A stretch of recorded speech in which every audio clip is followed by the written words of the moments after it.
ఎంత చదువుకున్నా ఏ వృత్తిలో ఉన్నా ఇంకా చదువుకోవాలి, చదువు అనేది ముఖ్యమని చెప్పి తెలంగాణ రాష్ట్రంలో ఉన్న యువకులకి ఒక మెసేజ్ ఇచ్చే ప్రయత్నం గౌరవ ముఖ్యమంత్రి రేవంత్ రెడ్డి గారు హార్వర్డ్ యూనివర్సిటీకి వెళ్ళి విద్య అనేది అతి ముఖ్యమైనది, అది ఎవరికన్నా అవసరమని ఒక మెసేజ్ని ఈరోజు ఇచ్చే ప్రయత్నం చేశారు. తెలంగాణ రాష్ట్రంలో ఉన్న విద్యార్థులు యువకులందరూ కూడా రేవంత్ రెడ్డి గారిని స్ఫూర్తిదాయకంగా తీసుకోవడం జరుగుతుంది.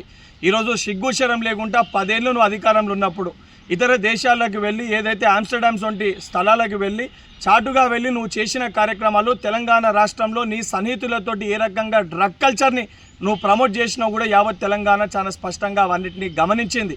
ఈరోజు ఆ డ్రగ్స్ని ఎరాటికేట్ చేయడానికి స్పోర్ట్స్ని ప్రమోట్ చేయాలని చెప్పి మెస్సీతోటి ఫుట్బాల్ ఆడితే రేవంత్ రెడ్డి గారు దాన్ని కూడా ఎగ్దేవా చేసినట్టు మాట్లాడినావు. మీ అయ్యని ముడితే తెలంగాణ అస్తిత్వం ముట్టినట్టు అని మాట్లాడుతున్నావు. 10 ఏళ్ళు మీరు అధికారంలో ఉన్నప్పుడు మీ స్వార్థ ప్రయోజనాల కోసం తెలంగాణ రాష్ట్రాన్ని మీరు ఆగం చేశారు. ఈరోజు తెలంగాణ యువకులకి బాధ్యతతోటి ఒక స్పష్టమైన దృష్టి ఉండాలి, చదువు పట్ల బాధ్యత ఉండాలని ఒక మెసేజ్ని ముఖ్యమంత్రి గారు ఇస్తుంటే సిగ్గుశరం లేకుండా మాట్లాడుతున్నావు. హిమాలయాలకు వెళ్ళి పసరు దాకి అసొంటి వ్యవహారాలు బహుశా నువ్వు మీ అయ్యా చేసిర్రేమో నీకున్న డ్రగ్స్ అలవాట్లకి. ఇప్పటికన్నా ఇసొంటి పిచ్చి పిచ్చి మాటలు మాట్లాడి ఆపి బుద్ధి తెచ్చుకోవాలని చెప్పి కల్వకుంట్ల తారక రామారావుకి సూచిస్తున్నా.